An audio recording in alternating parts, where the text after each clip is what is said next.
You show what matters by your actions, not your words. We want secure borders. We want safe cities. Sensible spending so that we don't have crazy inflation. We want freedom of speech. We want the Constitution to be upheld. I'm being told at times that these are like right-wing values. I'm like, are you insane? This is literally the fundamental values that made America what it is today. And anyone who is against those things is fundamentally anti-American. And the hell with them. The reality is that if someone is a violent criminal where they either are unable to control their violence, if you do not incarcerate them, they will hurt people. That's what it comes down to.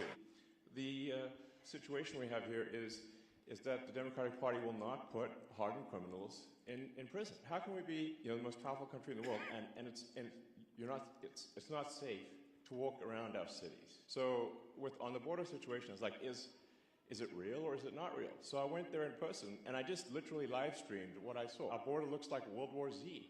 Okay, it's like zombie apocalypse. It's insane. If you don't have a border, you don't have a country. And then something that doesn't get a lot of attention is the fact that the federal government is spending America into bankruptcy. And that's really what leads to inflation. Yeah, so it's just a pernicious tax. We have to radically reduce the amount of government spending so that we don't rack up a debt that is impossible to repay and drive the country to bankruptcy. And you're seeing all these attacks on freedom of speech, and they're attacking me for freedom. It's like, that's the First Amendment. And the reason they had the First Amendment was the countries people came from. If you spoke your mind, you'd be imprisoned or killed. And then the right to bear arms is also really important. That's there to protect the First Amendment. As soon as the government can disarm the people, they can do anything they want. We've seen this in one country after another. They take the guns away from the people, then they do fake elections, and then the people try to protest and they just get shot. That's what happened in Venezuela recently. Maduro, even though he lost the election, is still in power. And that's the kind of risks that we face. So but we got to do everything possible to protect the Constitution.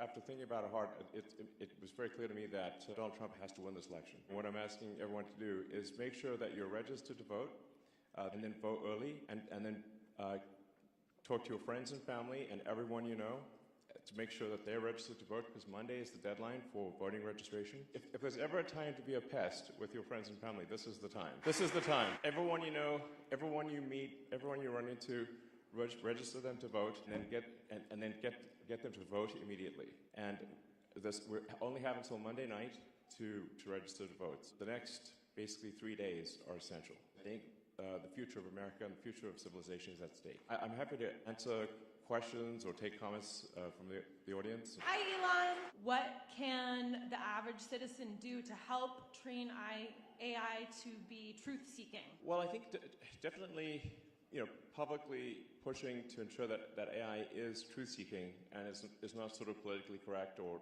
which means factually incorrect when other companies attempt to essentially program their AI with a dystopian San Francisco, Berkeley philosophy. And if you want to know where that philosophy leads, just walk around the streets of San Francisco. But be careful, because do not get killed by a violent drug zombie, because they're all over this downtown SF. Hi, my name is Jasmine. I'm originally from Malaysia, and I've been here 20 years. I came here legally. I used to be really, really active in promoting, Trump campaign 4 years ago. And I got burned out, and I'm so frustrated. And it's all because of the cheating. So what are we going to do with that? I think that we should only do paper ballots hand-counted. The last thing I would do is trust a computer program, because it's just too easy to hack. So, in-person voting with proof of, with ID, which, by the way, every country has. I mean, like almost every country that has democratic elections requires in-person voting with voter ID. So if you do choose to be the head of the Department of Government Efficiency? Yeah, Doge. What do you think about we stop giving money to other countries such as Israel, Ukraine, and we stop funding forever wars that most likely is going to the deep state anyway? Yeah, well, I think in general the amount of waste that happens with the federal government is really staggering. It's a staggering amount of waste of taxpayer money. For any given expenditure, we have to say well, what does this do for the citizens of America? Like, how is this good for the people of America? Illegals are getting more benefits than citizens. And like, what the heck is that? That doesn't make any sense. Damn!